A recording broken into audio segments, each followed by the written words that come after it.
head kolleegid!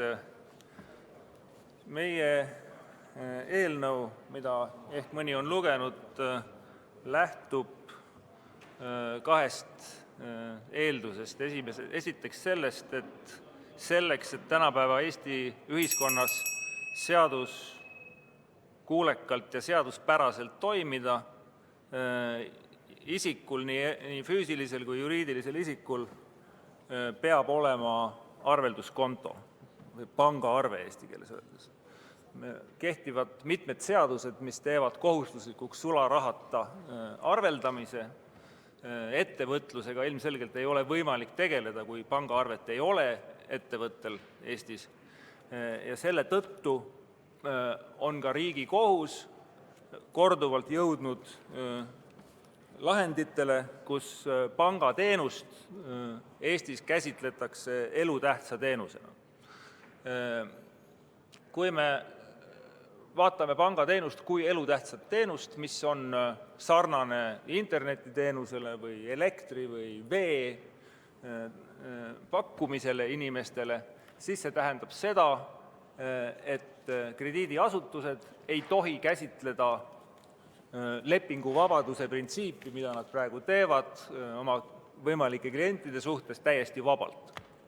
Ei ole võimalik olukord, kus pank ütleb, et ma valin klienti näo järgi, mulle mingitel põhjustel see isik ei meeldi ja mina temaga lepingut ei sõlmi.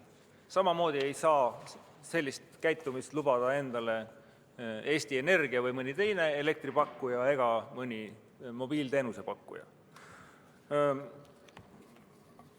Rahanduskomisjonis tõdeti, et probleem tõepoolest Eesti panganduses on olemas sellisel moel.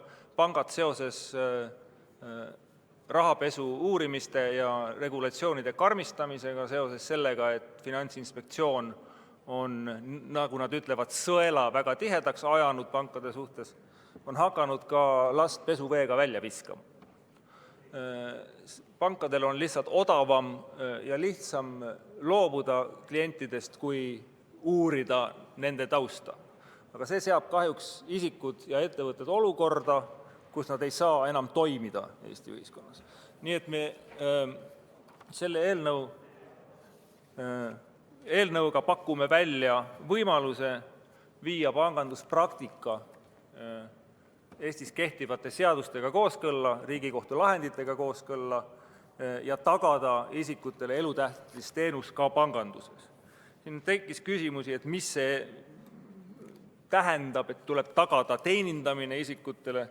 See on meil ka seaduses kirjas, mis see elutähtis teenus on ja see ei tähenda seda, et kõiki pangateenuseid peab kohustuslikus korras pakkuma. Loomulikult ei saa kohustada pankasid andma laenu või mingisuguseid erilisi investeerimisteenuseid pakkuma, aga see tähendab arvelduskonto omamist, selle vahendusel maksete tegemist, kaardimaksete tegemist, arvelduskontole sularaha sissemaksete ja arvelduskontolt sularaha väljavõtmist ja need on kvalifitseeritud elutähtsateks teenusteks. Kahjuks on Vabariigi Valitsus leidnud, et see eelnõu ei vääriks vastuvõtmist, on soovitus see välja visata.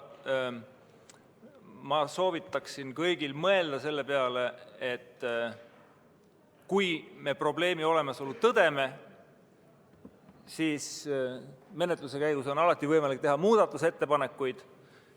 Antud juhul ma käsitleksin seda eelnõud Eesti kodanikele ja Eesti ettevõtetele pankade teatava omavoli vastu sellise esmase õiguskaitse pakkumist.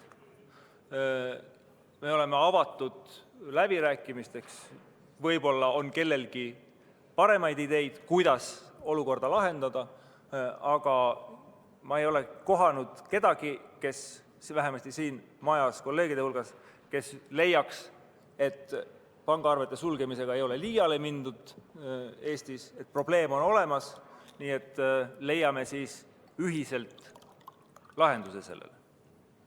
Aitäh!